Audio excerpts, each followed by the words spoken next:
Brian's Hunt by Gary Paulsen. Chapter 3. He had changed. He thought at first that he had changed again, that there were steps in how he had done so, but he realized that he was changing constantly as the world around him shifted, as he learned more. His approach to camping was a good example. When he had first been in the bush just after the crash, he had needed shelter and a settled place to be, or he thought he did. He had since decided he'd been wrong to stay with the plane. With his knowledge now, he would make weapons and start to move south, hunting as he moved, hunt traveling. But back then he needed a camp and had thought they would find him soon. They hadn't because they had been so far off course, and then too he had not had an easy time making fire. To move constantly and to try to make a new fire each night with the hatchet and a rock, or at least each time he wanted to cook meat, he would have been very slow, next to impossible. But he had changed.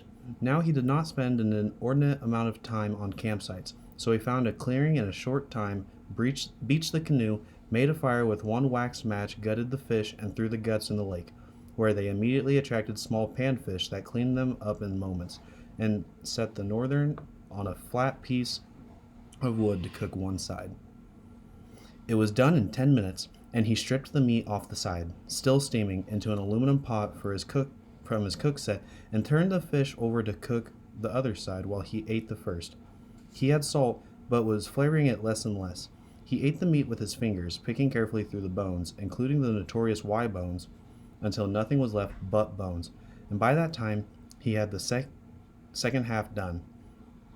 He ate the meat from that, then broke the head open and ate the brains and eyes. He had long ago stopped being picky or squeamish. But the bones and carcass back in the lake where the panfish could get it and set to his gear. He was meticulous about his gear and tried to check everything once a day, starting with the canoe, which was Kevlar and almost bulletproof. Next, the two composite paddles. Then his weapons. He had a bow, a laminate straight, almost a long bow, that pulled 45 pounds at 26-inch draw. He had tried stronger bows, tested them for a time, and looked at compounds, but they had pulleys and cables and tuning mechanisms too tricky to be good for hard use in the bush. He checked the bow, the string, and his two spare strings, and then each arrow using the small stone to touch up the sharpness of the broadheads, which he kept like razors. They could shave the hair off his arms, making sure the arrow he had used on the northern was set to dry right and the feathers would stay straight. Then his knife. He had a straight-edge hunting knife always on his belt, almost a copy of Second World War Marine Corps issue knives called K-bars, and he used the same small stone he used on his broadheads to touch up the blade. Then a small double-edged cruiser axe that he used as a general tool for cutting wood or setting up a lean-to with the canoe. And then each piece of clothing, checking the stitches and using a sewing repair kit to fix any problems. Next, his moccasins, of which he had 3 pair, including a knee-high pair that he could fashion into mucklucks for cold weather. He had a light jacket and a pullover anorak that came down to his knees, made of breathable waterproof cloth, and 2 polar fleece pullovers to wear under the parka, and 2 pair of polar fleece pants, and 4 pairs of brown jersey gloves, which he had found to be as good as anything. He could not stand a hard winter, but he was good for anything else, way better than he had been for his first winter.